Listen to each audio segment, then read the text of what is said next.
ایک بار کا واقعہ ہے کہ سلطان اورنگزیب عالمگیر حضرت خواجہ غریب نواز رحمت اللہ علیہ کے مزار پر انوار پر حاضر ہوا۔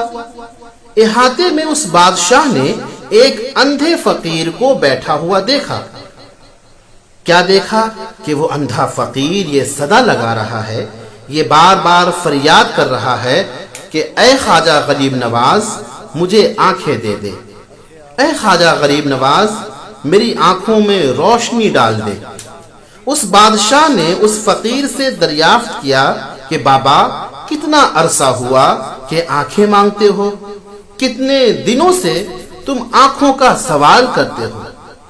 اس فقیر نے جواب دیا کہ برسوں گزر گئے مگر میری مراد تو پوری ہی نہیں ہوتی ہے۔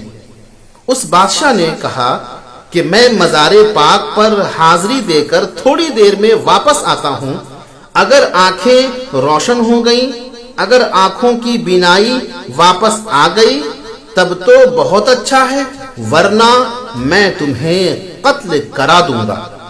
یہ کہہ کر فقیر پر اس بادشاہ نے پہرا لگا دیا اور بادشاہ حاضری کے لیے اندر داخل ہو گیا۔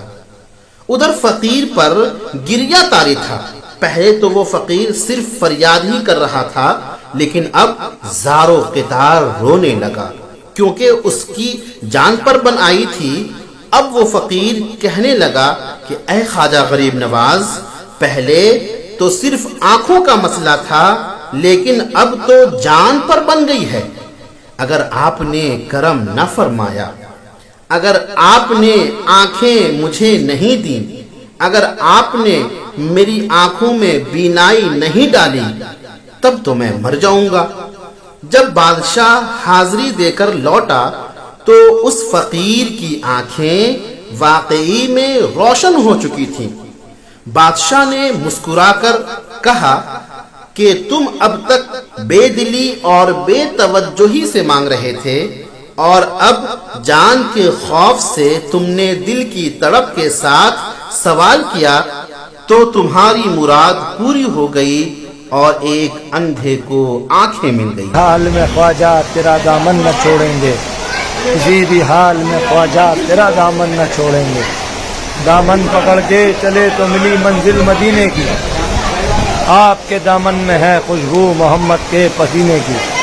آپ ایسے سکی ہیں جس پہ سخاوت ناز کرتی ہے، آپ کے دربار میں اللہ کی رحمت برستی ہے، آپ کے دربار میں اللہ کی رحمت برستی ہے۔ نہ چھوڑوں گا کبھی راستانے کو، تیز در سے مجھے اللہ کی آواز آئی ہے، تیز در سے مجھے اللہ کی آواز آئی ہے۔